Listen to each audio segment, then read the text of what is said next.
మా ఈ విగ్రహం అనేది మనకు ఇక్కడ వెలిసిన విగ్రహం కాదు. అదేవిధంగా ఏదో శిల్పం చెక్కిన విగ్రహం కాకుండా ఆనాటి కాలంలో ఆవునూరు దేశపాండేలు అనే వాళ్ళు ఉండేవాళ్ళు. వారు తిరుపతి దర్శనానికి వెళ్ళినప్పుడు అక్కడ వారికి స్వప్నంలో నేను పలానా దగ్గరన నేను మీ ఊరికి వస్తాను అని చెప్పడం వల్ల వాళ్ళు అర్థం కాక మళ్ళీ ఒక 2 రోజులు స్టే చేసి ప్రయత్నం చేస్తే నేను పలానా దగ్గరన నేను మీ ఊరికి వస్తా అని చెప్పి మరీ స్వామి చెప్పడం వల్ల వారు ఆ కాలం నాడు ఎడ్ల బండ్ల మీద అక్కడి నుంచి ఇక్కడ తీసుకొచ్చేటప్పుడు ఎప్పుడైతే అక్కడి నుంచి తీసుకురావడం మొదలుపెట్టారో వాళ్ళు ఒక మనిషిని పంపించారు ఆవునూరు గ్రామానికి. పంపించి మేము స్వామివారిని తీసుకొస్తున్నాము, అక్కడ దేవాలయం నిర్మించండి అని చెప్పినప్పుడు అక్కడ వీళ్ళు దేవాలయం నిర్మించడం స్టార్ట్ చేశారు. అక్కడి నుంచి వచ్చేసరికి చాలా రోజులు పడుతుంది కాబట్టి ఎడ్ల బండ్ల మీద ఇక్కడికి వచ్చేసరికి చాలా టైం పట్టింది. టైం పట్టిన తర్వాత తెల్లవారి లేదా మర్నాడు ఏకాదశి అట్లా కావడంతో ఇక్కడి నుంచి అక్కడికి బాజా భజంతులతో ఊరేగింపుగా తీసుకెళ్దామనే ఉద్దేశంతో స్వామివారిని ఇక్కడ నిలపడం జరిగిన తర్వాత ఎప్పుడైతే స్వామివారికి నిలిపారో తెల్లవారి బాజా భజంతులతో ఊరు వాళ్ళందరూ ఊరేగింపుగా తీసుకెళ్దామని వచ్చినప్పుడు అక్కడ స్వామివారు ఇంకా ఇక్కడి నుంచి కదిలే ప్రసక్తి లేక అసలు స్వామివారు కదలలేదు. ఎన్ని ఎడ్ల బండ్లు కట్టినా, ఎన్ని గుర్ర బండ్లు కట్టినా, ఎంతమంది వచ్చి ప్రయత్నం చేసినా స్వామివారు కదలకపోవడంతో ఆనాడు దేశపాండేలు ఇక్కడనే స్వామివారిని చేయడం జరిగింది. అయితే మరి 2 రోజులు 3 రోజులు ప్రయత్నం చేసిన తర్వాత చేసిన వాళ్ళు ఇక్కడే పనిచేస్తూ ఉంటారు కాబట్టి అయ్యో మరి మళ్ళీ స్వప్నంలో కనబడి స్వామి మరి మేము మీ విగ్రహం తీసుకొస్తున్నామని చెప్పేసి మేము అక్కడ దేవాలయం కట్టాము, అక్కడ మరి మా పరిస్థితి ఏంది అని చెప్పేసి ఆ స్వామివారిని అడగడం జరిగినప్పుడు ఆ స్వామివారు మళ్ళీ స్వప్నంలో కనబడి సరే నేను ఇక్కడ స్థిరపడిపోయాను, భద్రాచలంలో ఏ విధంగా అయితే సీతారాముల వారు ఉన్నారో అదేవిధంగా వారిని తీసుకొచ్చి అక్కడ నిర్మించమని చెప్పడం జరిగింది. ఆ విధంగా ఇప్పుడు ఆవునూరు గ్రామంలో సీతారాముల వారు, ఇక్కడ వెంకటేశ్వర స్వామి, ఇప్పటికి కూడా ఈ ఊరికి ఆవునూరు గూడెం అని అంటారు కానీ గూడెం అని ప్రత్యేకంగా పిలవడం జరుగుతుంది. ఫస్ట్ ఆవునూరు పేరు తీసుకున్న తర్వాతనే గూడెం పేరు తీసుకుంటారు. ఆవునూరు గూడెం అంటారు. తో కూడి ఉండేది, కాకపోతే పంటలు లేవు. అప్పుడు ఏదో పొలాలు కోతలు అయిపోయిన తర్వాత ఉండడం వల్ల స్వామివారిని ఇక్కడ హాల్ట్ చేశారు. నేను చూసినప్పుడు అంటే ఈ టెంపుల్ అంటే ఆలయం కొంచెం అంటే అభివృద్ధి అంటే చెందలేదు. ఇప్పుడు ఈ మధ్య కాలంలోనే కొంచెం టెంపుల్ అనేది కొంచెం అభివృద్ధి చెందింది. అంటే ఈ మధ్య కాలంలో వాస్తవానికి చెప్పాలంటే జనాల్లో భక్తి భావన అనేది బాగా పెరిగింది. దాంతో కొద్దిగా భక్తుల సహకారం, దానికి తోడు మనకి ఇక్కడ కొంత మహారాజ పోషకులు కూడా సహాయ సహకారాలు అందించి మాకు ఈ గుడి అభివృద్ధికి చాలా తోడ్పడుతున్నారు. వారికి మా దేవాలయం తరఫున కృతజ్ఞతలు తెలియజేస్తున్నాం. ఆర్థికంగా తమ సహాయ సహకారాలు అందిస్తున్న వలన ప్రతి సంవత్సరం ఒక 6-7 లక్షల రూపాయల వ్యయంతో ఈ బ్రహ్మోత్సవం నిర్వహించుకుంటున్నాం. అలాగే ప్రతి డిసెంబర్ 16 నుంచి జనవరి 14 వరకు 30 రోజులు మార్గలి తింగల్ మది నీరైంద నన్నాళాలు నీరాడ పోదుమిలో నేరులయ్యారు. ఆ గోదమ్మ తల్లి ద్రావిడ భాషలో స్వామిని వేడుకున్న తిరుప్పావై, తిరు అనగా శ్రేష్టమైన, పావై అనగా పాటలు. ఆ శ్రేష్టమైన పాటలు, ఆ తల్లి పాడిన పాటలు కూడా ప్రతిరోజు సూర్యోదయానికి ముందే స్వామివారికి ఆరగింపు అయ్యేటట్టు మబ్బుల వచ్చి కొందరు పిల్లలం ద్రావిడ భాషలో ఉన్న పారాయణం చేస్తాం. తిరుప్పావై ప్రతి జనవరి 13 నాడు గోదావరి రంగనాథ స్వామివారి కళ్యాణోత్సవం కూడా అంగరంగ వైభవంగా జరుగుతుంది.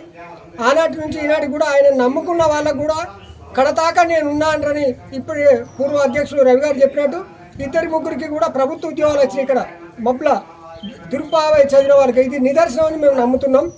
మా అందరినీ కూడా చల్లగా శ్రీరాబ్జీ హృదయాత్ అని హృదీశ్వర ఆవునూరు గూడెము వెంకటేశ్వర అని పాట కూడా ఉన్నది. మా భక్తులు సేవాకాలంలో పాడతారు. ఆవునూరు గూడెం, ఆవునూరు పోయే స్వామి ఇక్కడ వెలుసుడు ఈ గూడెం గ్రామాల అదృష్టంగా మేము నమ్ముతున్నాం.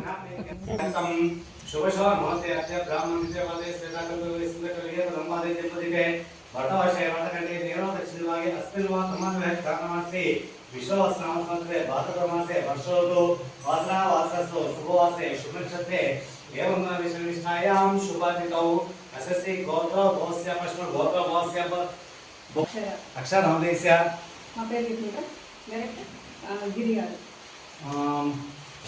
अक्षरनामदेस्य అవంతిక ప్రియదర్శిని आन्तिका नामदेस्य प्रियदर्शन् आन्तिका प्रियदर्शन् రెండు ఒకటేనా नामदेस्य सा कुटुंबस्य अस्माकं అనుకోండి क्षेम स्थैर्य धैर्य विजय अभय आयु आरोग्य ऐश्वर्य अभिवृद्ध्यर्थं धर्म अर्थ काम्य मोक्ष चतुर्विध फल पुरुषार्थं इष्ट काम्यार्थ मनो वांछ फल सिद्ध्यर्थं श्री अलिवेलु मंगा सहित श्री गोदा देवी सहित श्री लक्ष्मी वेंकटेश्वर स्वामी अष्टोत्तर शतनाम पूजांच अहम आचार्य श्री अस्तेन आरयिष्ये।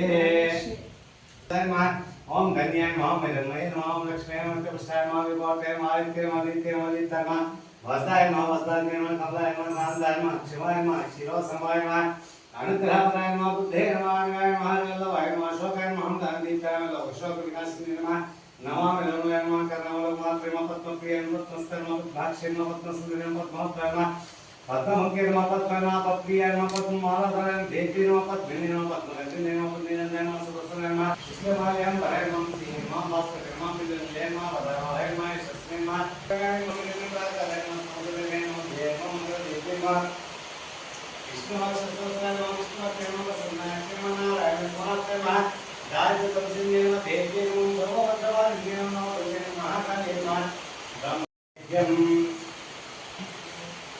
ओम प्रोक्षावलित्याः ओम सानयस्वाः अभनयस्वाः उदनयस्वाः आरोपत्यानि गणपतिप्रत्यानि ओम भूर्भुवः भगवदेवस्मिन् श्रीभगवानाथसोयात् सत्यसविद्यानि नमः पितामहै नैवेद्यप्रत्यानि नैवेद्यान्तं दक्षिणायकताम्बूलं समर्पयामि सायं अक्षरसंस्कृतयोजनावासोदेव्यश्रीनाथाय देवनाथाय मंगलम् ओलाग्रतसोयेकदमान् भवदेय भवद्विवाहय नमः निराधिनिवासाय जय परमात्मने स्वदाप्राणाय जगन्नाथाय पौरिष्ठमांगा भद्रगंधवंशुये विष्णुसागराय गोदाय विष्णुं श्रीधरया महाबलेश्वराय श्रीजनगाय षड्भवाय मंगलम् शेषवासे नाथवासुदेवै पितकाय महाप्रज्ञे भाष्यकाराय मंगलम् शिवा भगवती माया भक्ताय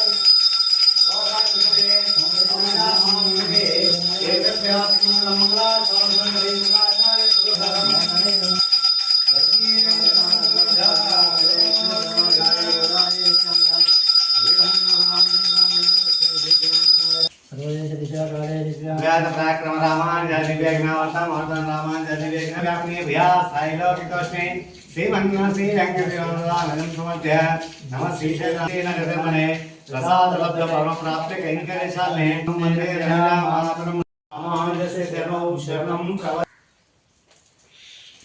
బహుమాన పడకండి మీకు స్వామి ప్రధాన అర్చకులు ప్రవీణ్ చారి గారు మనతో ఉన్నారు. ఈ ఆలయ విశిష్టత గురించి మనం వారిని అడిగి తెలుసుకుందాం. నమస్తే పంతులు గారు. జై శ్రీమన్నారాయణ. జై శ్రీమన్నారాయణ. నమస్తే పంతులు గారు. సో మనకి ఈ ఆలయం దాదాపు ఒక 400 సంవత్సరాల కాలం నాటి ఆలయం. చాలా మందికి ఈ ఆలయం గురించి కొద్ది మందికి మాత్రమే తెలుసు. సో ముఖ్యంగా నాకు కూడా ఇంట్రెస్ట్ ఉంది. నేను కూడా చిన్నప్పటి నుంచి చూస్తున్నాను, వింటున్నాను ఆలయం గురించి. ఒక్కసారి ఈ ఆలయం గురించి కూడా మన ప్రేక్షకుల కోసం వివరించండి. అయితే ఈ దేవాలయం చాలా పురాతనమైంది, 400 సంవత్సరాలు పైబడి. అయితే ఈ స్వామివారు స్వయంగా వెలిసిన వారు కాదు, ఏదో శిల్పం చిక్కింది కాదు.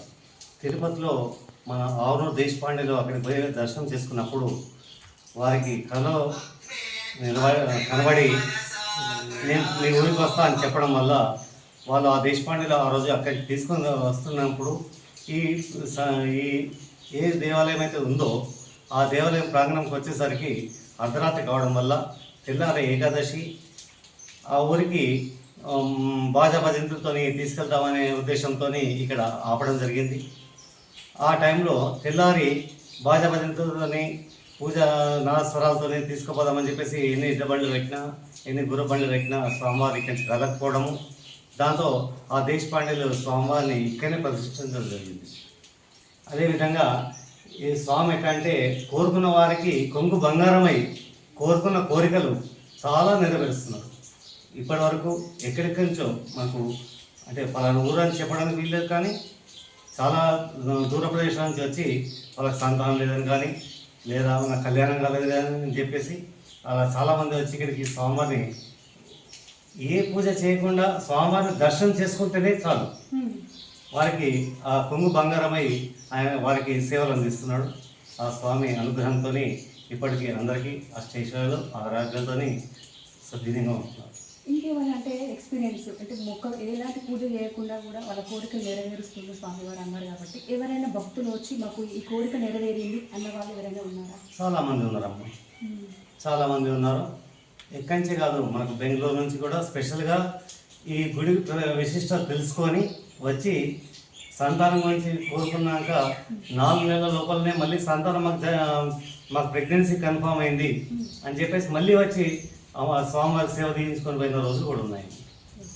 మనకు ఈ పూజ అంటే స్వామివారి టెంపుల్లో అంటే ఏ విధమైన పూజ కార్యక్రమాలు నిర్వహిస్తుంటారు ప్రతిరోజు, అలాగే ఎవ్రీ ఇయర్ కూడా ఏమేమి కార్యక్రమాలు నిర్వహిస్తుంటారు? మాకు రోజు వచ్చేసి నిత్య ఆరాధన నైవేద్యాలు ఉంటాయి. ఈ మధ్యలో భక్తులు కూడా సందడి ఎక్కువైంది. అదేవిధంగా మనకు శ్రావణ మాసము, కార్తీక మాసము, అదేవిధంగా ధనుర్మాసం, ఈ 3 నెలలు మాత్రం మనకు ఊరు జనాలు ప్రతి ఒక్కరి ఇంటి నుంచి రోజుకొక్కసారి వచ్చి స్వామివారిని దర్శనం చేసుకునే పోయే పరిస్థితి వచ్చింది. అదేవిధంగా మనకు హోలీ పండుగ రోజు నుంచి బ్రహ్మోత్సవాలు అవుతాయి. 5 రోజులు బ్రహ్మోత్సవాలు ఉంటాయి. అత్యంత వైభవంగా ఆ 5 రోజులు అసలు ఈ దర్దాపుల్లో ఎక్కడ లేనంత హడావుడితోని చాలా బ్రహ్మాండంగా స్వామివారు సేవలు అందించుకుంటున్నారు. ఏమేమి పూజలు చేస్తారు అప్పుడు బ్రహ్మోత్సవాలప్పుడు?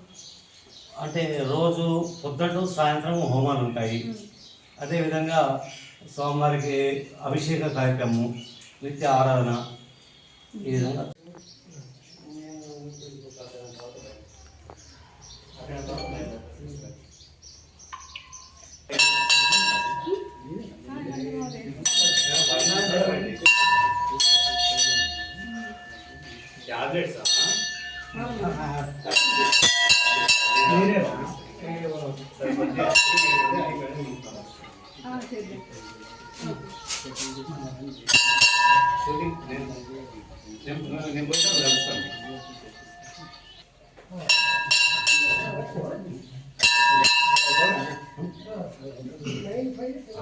దీని సంవత్సరం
ఇది ఫేమస్ కావాలంటే కంప్లీట్గా మనకి మన ప్రేక్షకులకు తెలియాలి పూర్తిగా. సో మనతో మాట్లాడడానికి విద్యాసాగర్ రావు గారు ఉన్నారు. ఒకసారి ఈ ఆలయం గురించి కూడా వారి మాటలు అడిగి తెలుసుకుంటాం. సార్ నమస్తే. జయ శ్రీమన్నారాయణ, జయ జయ శ్రీమన్నారాయణ.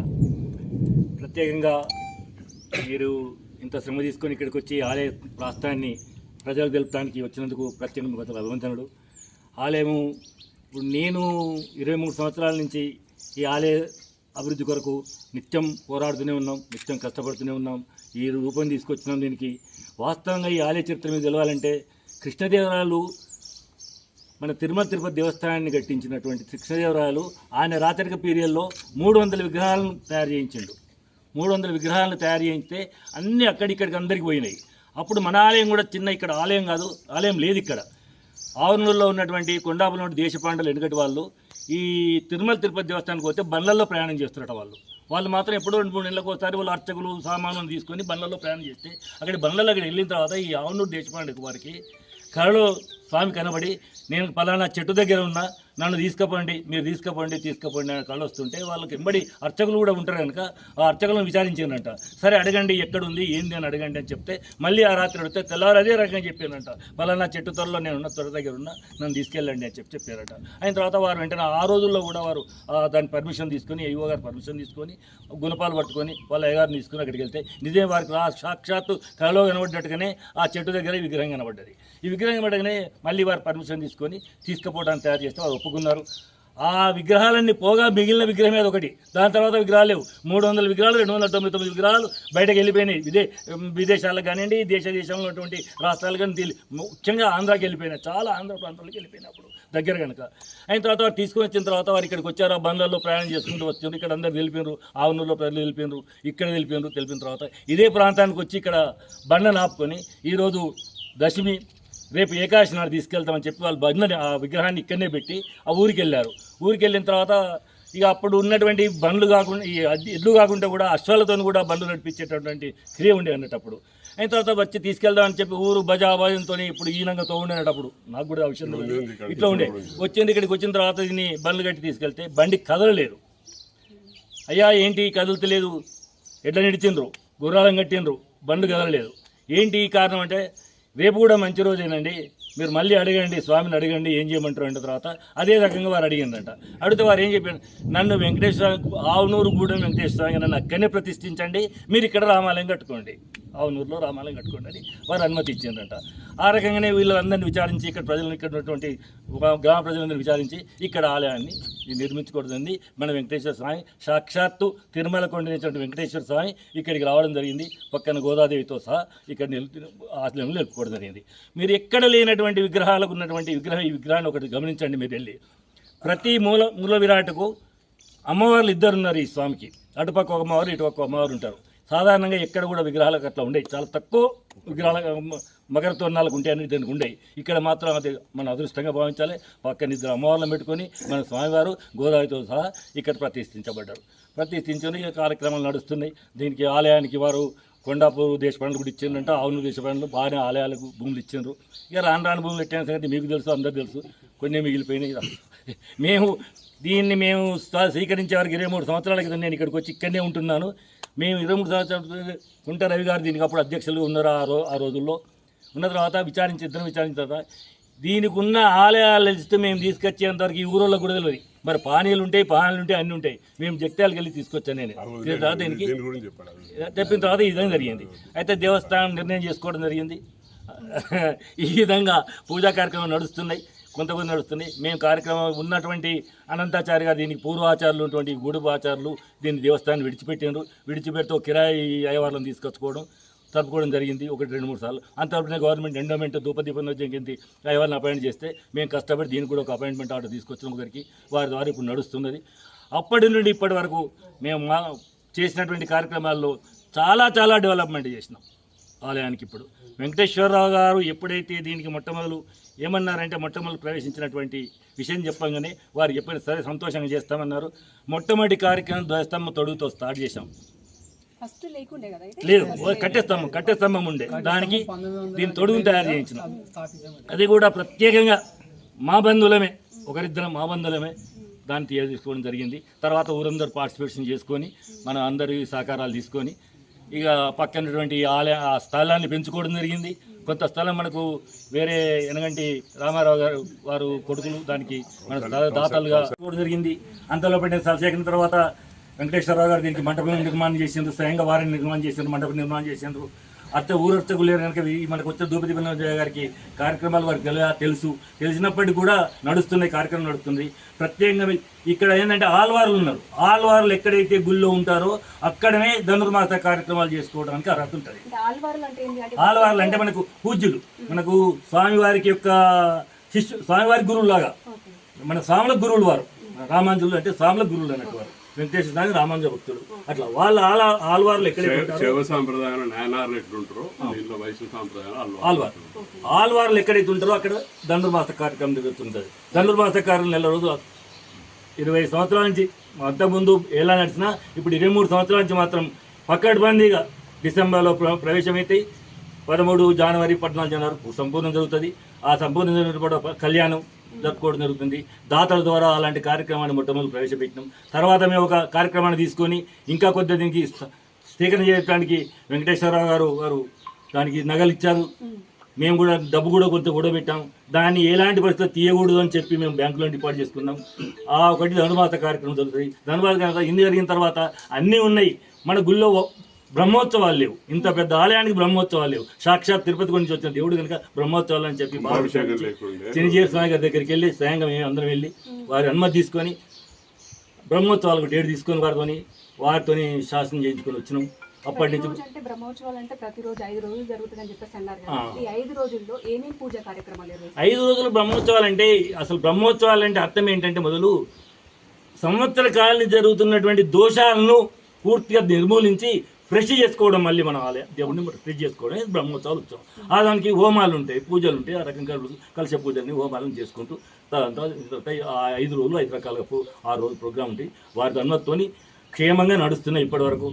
6వ బ్రహ్మోత్సవం అయిపోయింది, 7వ బ్రహ్మోత్సవం అయిపోయింది. ఇప్పుడు వచ్చేది 7వ బ్రహ్మోత్సవం అనుకుంటా. ఇప్పుడు వచ్చేది 7వ బ్రహ్మోత్సవం. ఈ విధంగా నడుస్తున్నాయి. పూజలు మాత్రం ఉదయం పద్ధతి ప్రకారం మీరు తెలుసా వైష్ణవులు ఎట్లా పూజ జరుగుతాయి. ఉదయం, సాయంత్రం, మధ్యాహ్నం.